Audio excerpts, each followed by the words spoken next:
Hi everyone, আজ যাচ্ছি আমার একটা ফ্রেন্ডের সাথে মিট করতে। প্রায় 4 বছর পর ফাইনালি আমার ওর সাথে দেখা হচ্ছে। তো আমি ভীষণ এক্সাইটেড ছিলাম আজকের দিনটা নিয়ে।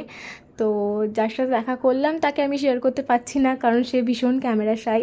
তো আমরা প্রথমে চলে এলাম একটুখানি সাফারি পার্কে আসতে তো আমার ভীষণ ভালো লাগে। প্রায় অনেক দিন পর এলাম, সরস্বতী পুজোর পর আবার আজকে এলাম। তো সাফারি পার্কে বেশ মজা হলো। এখন যাচ্ছি একটুখানি ফুচকা খেতে। আর এনার কাছে আমি যখন স্কুলে পড়তাম তখন ফুচকা খেতাম। তো 4 বছর পর আবার বেশ ভালোই লাগলো ফুচকাটা। তো এখন আবার এলাম গড়িয়াহাটে, আর গড়িয়াহাট থেকে আমাদের একটা ফ্রেন্ড আমাদেরকে জয়েন করেছিল। তো আমরা এলাম লেক মলে। তো এখন এসেছি তান্দুর হাউসে একটু খাওয়া দাওয়া করতে। তো আমরা তিনজনে তান্দুর হাউসে একটু খাওয়া দাওয়া করে এখন যাচ্ছি লেক মলের ভেতরে কিছু ফটোস তুলতে, কারণ আমাদের একদমই কোনো ফটো তোলা হয়নি।